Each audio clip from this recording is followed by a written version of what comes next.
Very good morning viewers. Today take home message இது prime எக்ஸலன்ஸின் உங்கள் drama. இன்னைக்கு நம்ம என்ன பார்க்க போறோம் தெரியுமா? ஒரு சுவாரஸ்யமான ஒரு உண்மையான சம்பவம் தாங்க பார்க்க போறோம். ஆல்ரெடி இது பைபிள் படிச்ச எல்லாருக்குமே தெரியும் நான் நினைக்கிறேன். என்னன்னா, நீ வேண்டுவது என்ன அது உனக்கு கிடைக்கும். நீ வேண்டுவது என்ன அது உனக்கு கிடைக்கும். இதுதாங்க. ஸோ இன்னைக்கு உங்களுடைய வேண்டுதல் அனைவருமே தாராளமாக இறைவனின் பாதத்தில் இன்று நாம் சமர்ப்பித்து, கடவுளே எனக்கு இதுதான் வேண்டும் என்று கேட்கலாம். இந்த நொடியில் இந்த வீடியோ பார்க்குற எல்லாருக்குமே நான் சொல்கிறேங்க, கண்டிப்பாக நீங்கள் சொன்ன அந்த வேண்டுதல் உங்களுக்கு உண்மையான நீடட் இருந்தால் கண்டிப்பாக 24 ஹவர்ஸ்க்குள்ளே அது நடக்கும். எனக்கு நடந்தது. ஸோ நான் உங்களுக்கு சொல்கிறேன், என்னன்னு பார்க்கலாங்க. நம்மளுடைய அன்பார்ந்த நேயர்களே, என்னன்னு பார்த்தோன்னா, இந்த உலகத்தில் நான் வாழும் நாட்களில் ஒவ்வொருவருக்கும் ஏதோ ஒரு தேடல் இருந்து கொண்டுதான் இருக்கிறது. தேடல் இருந்தால்தான் வாழ்க்கை சுவாரஸ்யமாக இருக்கும். தேடல் இல்லை என்றால் சுவாரஸ்யம் இருக்காது. ஸோ ஒரு தேடல் மட்டும் கிடையாது, அந்த தேடலில் ஒரு நம்பிக்கை, ஒரு என்ன சொல்கிறது, ஒரு சந்தோஷம். அது எனக்கு கிடைச்சா நான் சந்தோஷமாக இருப்பேனே. வாழ்க்கையில் இன்க்ளூடிங் மை செல்ஃப், நம்ம கிடைச்சதை வச்சு சந்தோஷப்படுறதை விட நாம் தேடும் பொருள் நமக்கு தேவையான நேரத்தில், தேவையான இடத்தில், தேவையான பொழுது கிடைத்தால் நாம் அதை சந்தோஷமாக ஏற்றுக்கொள்கிறோம். நம்மளுடைய மனநிலையும் மாறுகின்றது. அதுதாங்க. ஸோ அதுதான் அதே மாதிரி ஃபஸ்ட்டு அதாவது எப்படி நம்மளுடைய தேடல் இருக்க வேண்டும், அந்த தேடல் எவ்வாறு இருந்தால் அது கண்டிப்பாக நடக்கும்ன்றது தாங்க இந்த வீடியோவில் நம்ம பார்க்குறோம். என்னென்னு பார்த்தீங்கன்னா, கண்டிப்பாக தேவன் மீது, இறைவன் மீது நாம் விசுவாசமாக நம்பிக்கையுடன் இருந்தால், இரண்டாவது அதற்கேற்ற முயற்சி செய்ய வேண்டும். முயற்சி அப்படின்னு நான் சொல்கிறது எப்பயுமே நான் உங்களுக்கு சொல்கிறதாங்க, என்னால் முடியும் என்பது முயற்சி அல்ல, என்னால் முடியாது என்பதை நான் அறிந்தும் செய்வது தான் முயற்சி. ஸோ அந்த முயற்சி இருந்துச்சுன்னா கண்டிப்பாக நம்மளுடைய தேடல் நிறைவேறும். இப்போ இந்த ரெண்டுமே இன்றைக்கி நான் படித்த புக்கில் பார்த்தீங்கன்னா இயேசுநாதரை பற்றி தான் பார்த்தேன். இயேசு கிறிஸ்தருடையது.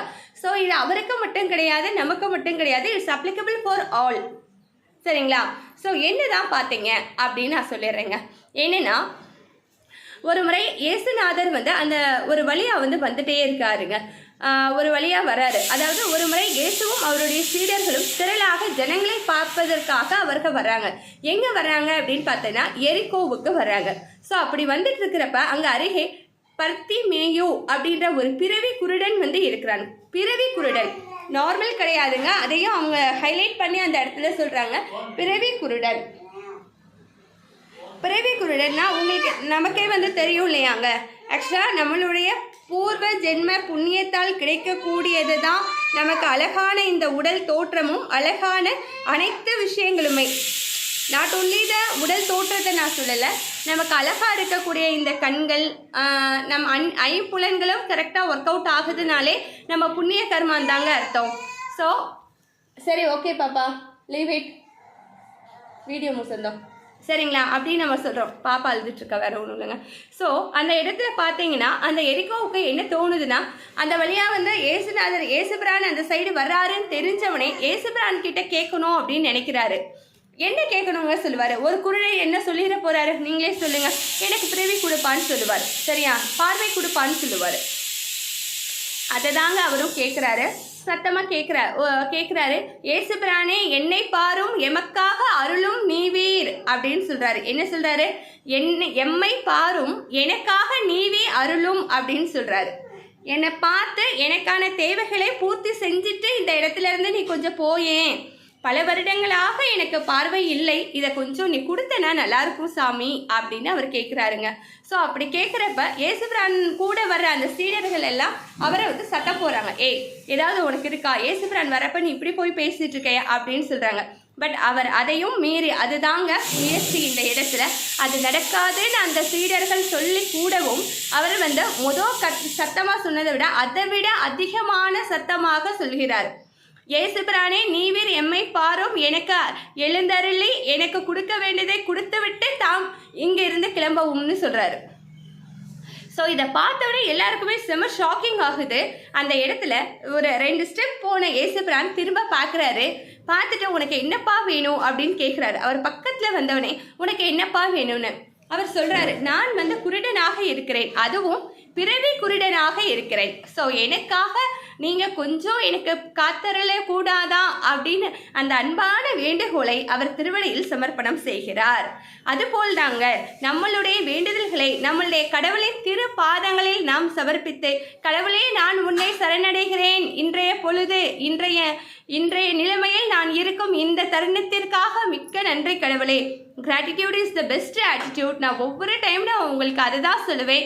இன்றைக்கி நான் இந்த வீடியோ போடுறதுக்கு கூட காரணம் வந்து என்னுடைய கிராட்டிடியூடு தான். ஏன்னா கடவுளை எனக்கு தெரிஞ்ச 4 விஷயங்களே 4 பேருக்கு நான் கற்றுக் கொடுக்கணும், நான் சொல்லணும், அதை அவங்க ஃபாலோ பண்ணி நல்லா இருக்கணும். அதுதாங்க நம்மளுடைய பேசிக். ஆக்சுவலாக நான் டீச்சர், பிரின்சிபல்ன்றனால ஆட்டோமேட்டிக்காக எனக்கு அது இருக்கும். அப்பார்ட் ஃப்ரம் திஸ், பொதுமக்களுக்கு என்னுடைய சேவை இருக்கணும் அப்படின்னு பல வருடங்களாக நான் கடவுளிடம் பிரார்த்தனை செய்ததால் கிடைத்த இந்த ஒரு ஆப்பர்ச்சுனிட்டி தாங்க இதுன்னு நான் சொல்லுவேன் கண்டிப்பாக. ஸோ அப்படி கேட்குறப்ப இயேசுபிரான் வந்து தாராளமாக உன்னுடைய பாவ புண்ணிய கணக்குகளை பொறுத்து இந்த புண்ணியத்தால் நான் உனக்கு அருளுகிறேன், நீ செல்வாயாக அப்படின்னு சொல்கிறாரு. ஸோ அப்படி சொன்னவனே அவர் அந்த 2 ஸ்டெப் கூட அந்த இயேசுபிரான் நகரில் உடனே அவருக்கு பார்வை வருதுங்க. இதுதாங்க நம்மளுடைய விடாமுயற்சி. அந்த இடத்துல அனைத்து சீடர்களும் என்ன சொல்கிறாங்க, நீ சத்தம் போட்டு சொல்லாத அப்படின்னு சொல்லி கூட இல்லை, இயேசுபிரானை பார்க்கக்கூடிய அந்த பார்வை எனக்கு திரும்ப வேண்டும், இந்த கடவுளை நான் என் கண்களால் நான் முதலில் பார்ப்பது அது இந்த இயேசுபிரானாக தான் இருக்க வேண்டும் என்று அந்த மனிதர் நினைத்து அதை கேட்குறாரு. கேட்ட அடுத்த செகண்டே அது நடக்குதுங்க. இதை தாங்க நான் உங்ககிட்ட சொல்கிறேன். ஸோ விடாமுயற்சி கண்டிப்பாக வேணும். முயற்சி எல்லார்கிட்டையும் தான் இருக்கும், எல்லா குழந்தைகள்கிட்டையும் முயற்சி இருக்கும். ஹிடன் டேலண்ட்ஸ் வந்து நிறையவே இருக்கும். ஸோ அந்த ஹிடன் டேலண்ட்ஸை நீங்கள் வெளியே கொண்டு வரணும், ஒரு எக்ஸ்போசல் நீங்கள் உங்கள் குழந்தைகளுக்கு நீங்கள் கொடுக்க வேண்டும் என்றால் தாராளமாக முயற்சி என்பது முடிந்தவரை செய்வது, அதையும் தாண்டி நாம் அந்த இலக்கை அடையும் வரை செய்வது தான் விடாமுயற்சி அப்படின்றத சொல்லி கொடுங்க. இன்னைக்கு டேக் ஹோம் மெசேஜ் இதுதான். நீங்கள் வேண்டுவது என்ன அது உங்களுக்கு கிடைக்கும் நினைத்த பொழுதில். Bye viewers, have a nice day.